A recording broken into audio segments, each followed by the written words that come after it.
This is Jordan Tower with JT News. Make sure you smash that like button, smash that subscribe button. Hope you guys are doing well. We got Hoodrich Pablo Juan. Yes, this is the story you wanted.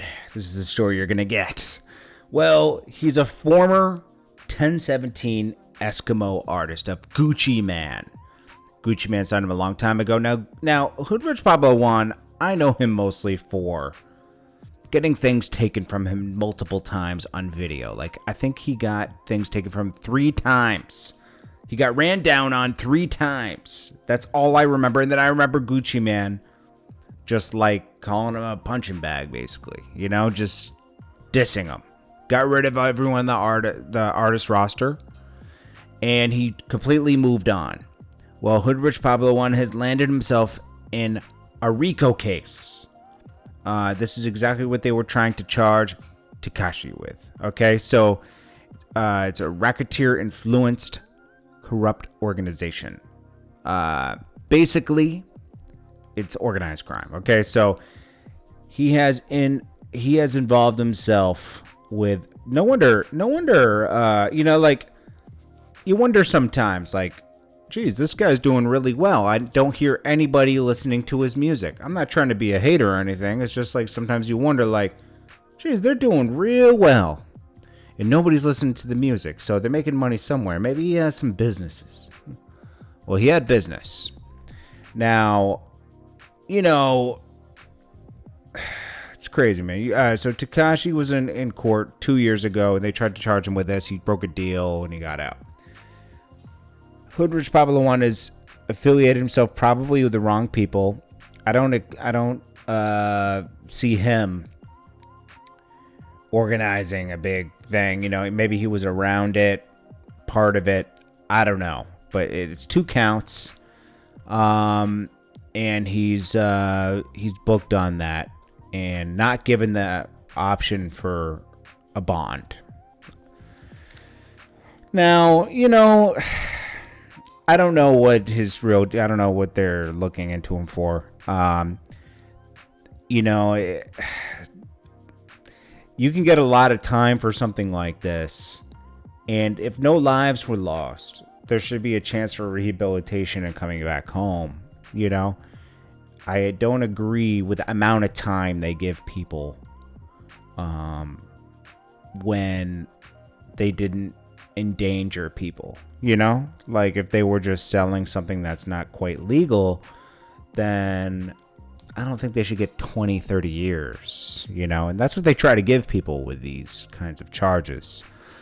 I don't agree with the amount of time that's given. I think that needs to be changed to where it's something fair. Like if somebody lost their life, that's totally different. But if they didn't, I don't think that the sentencing should be as harsh, And they try to get you with this RICO thing. I think they introduced it 20 years ago. It was a big deal. 25 years ago. I can't remember exactly when they did it. I think Giuliani was the person who brought in RICO. And, to go after the mob. And that's how they got them. I think Giuliani is the person. I'm not 100% sure. But, yeah, so that's what's going on with him. There's no updates, and there's not much on the exact charges. Those don't come out usually until facts are presented in court. Like there's these preliminary courts before you actually get your case starts, and there's discovery, and you have to show the other side everything you have on that person. Right now, he's just been arrested. But this will be a case that we will follow, obviously. This is kind of crazy. I didn't expect him, of all people, didn't expect that. So, now we got T.I. T.I. responds to the whole Busta thing and accepts, of course, he runs from the Busta challenge. I understand that wasn't a good matchup, but it's funny the way he kind of like talked his way out of it. Ran to Jeezy's arms. He called Jeezy and said, "Yo, challenge me real quick, partner. We're gonna get out of this one." Now, I do think LL is a better matchup, like T.I. suggested here.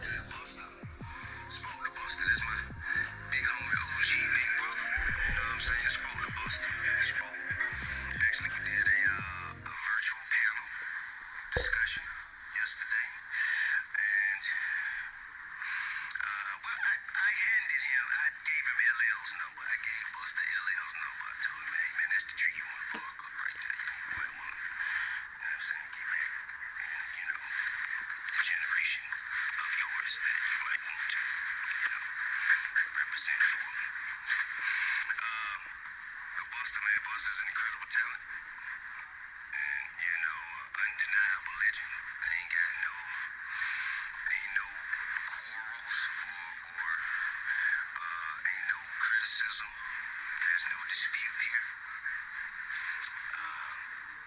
Just as I know with great certainty that he belongs in the generation that, that he represents. I wasn't around putting out records in 87. How can I play a record that came out in 87? What I'm going to do? Play a record that come out in 93, 92? What am I going to do? I don't know. It just feels like, it just doesn't feel even key. Good brother, young Jeezy. My good brother. It's going to be an honor. So he accepts Jeezy's challenge, and that's that. I mean, he ran into Jeezy's arms and I'm just joking. That'll be a better matchup. I always said that. The 50 Cent one wasn't. Now, Busta's hits overlap into T.I.'s generation. In fact, you could make the case that Busta Rhymes, let's see, really hit the scene around 93, 94, right? With Woo-Ha on a solo tip.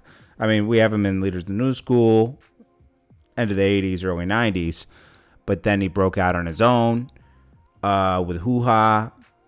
That was 10 years before T.I., but he continued to make hits for 10 more years.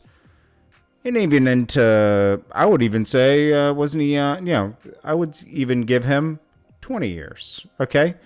Because, he would come with something every couple of years. Even with Chris Brown, Lil Wayne song. I mean, he's been on a lot of hits.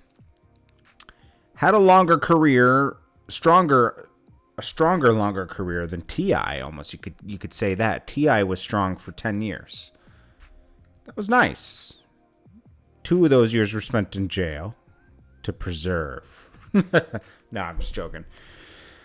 I don't know. T.I. always is one of my favorite artists, but him as a person is a little different. But it's all good. Anyways, this is Jordan Tower with JT News. I appreciate you guys.